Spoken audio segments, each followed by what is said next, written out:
Македонски медиа сервис mms.mk.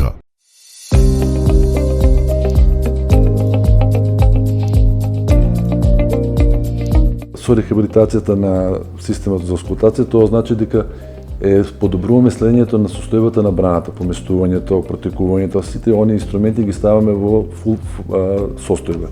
Тука ќе се обезбеди метеоролошката станица, веќе да ни дава реални резултати, кај што ќе биде најверојатно поврзани со УХМР, кај што ќе видат во реално време и нашите податоци каква е состојбата на времето на брана Кнежево. Системот за алармирање е посебен систем кој што алармира при не дај Боже пукање на браната, кај што треба да бидат алармирани населението, да бидат известени, да бидат евакуирани.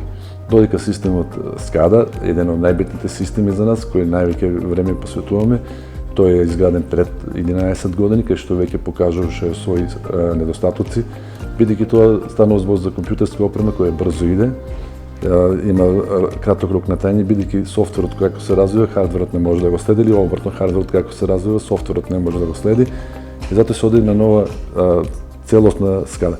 SCADA-та на нас не служи за управување, наблюдување, мониторинг. Значи, SCADA-та на нас не е и очите, и сето управување не е преку SCADA-та. Со тоа ни возможува сите точки да ги имаме контролни на увид доле во SCADA центарот.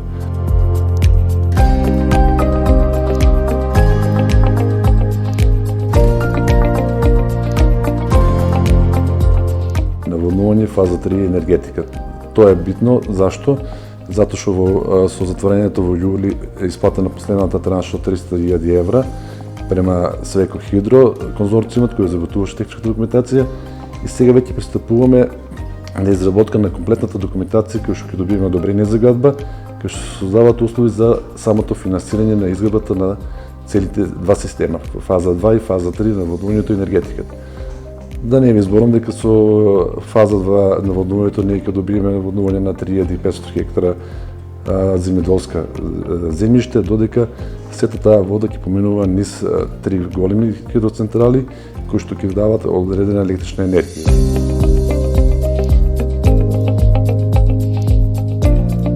Златовица е хидросистем со вработени кои се искусни, долгогодишни вработени во Златовица и го познаваат системот.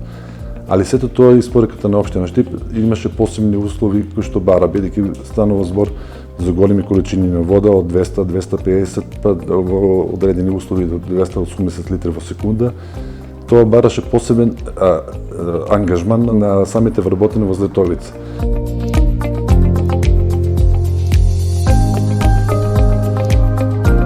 Во 23-та очекуваме и општина Карвенци да биде приклучено, бидејќи во завршна фаза изградбата на цевководите. Патот ќе биде и он завршен, бидејќи тоа е еден проект кој се води во два дела, изградба на распределителни цевководни импулсни станици и дел за изградба на пристапен пат до филтер станицата Горешто во Карвенци. Знам дека општина Карвенци прави интензивни напори за испитување на квалитетот на водата и припрема за приклучување на филтер станицата за испорка на вода на граѓаните на општина Карвенци. Очекуваме на почетокот на 23-та да подпишеме договор со општина Карвенци за да почне испорката на сирова вода и до општина Карвенци.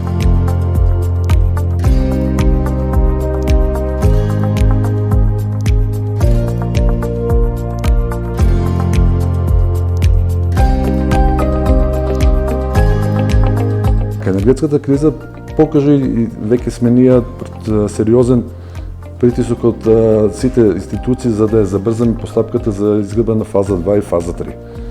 Како што знаете, пред многу најавив дека веќе во фаза во 20-та ќе почнат изработката на сите документи кои се потребни за добивање на одобрение за градба. Тука се нумеричките податоци, елаборатот за експропријација и останатите пропратна документација која ни е потребна за добивање на одобрение на градба. Со добивањето на одобрението за градба доаѓа до предуслов за почнување на самите процеси на реализација. Процесот на кредитирање најверојатно очекуваме дека ќе биде за двете фази, бидејќи се станува збор за големи суми на пари, околу 50 и нешто милиона евра се двете фази, вкупна вредност, со тоа што очекуваме дека 23-та ќе биде предизвик да почнеме да градиме фаза 2 и фаза 3 од хидросистемот Златовица.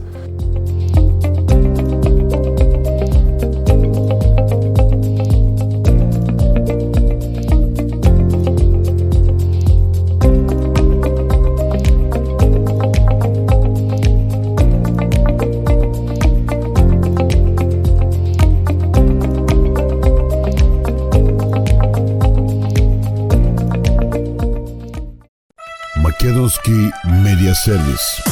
mms.mk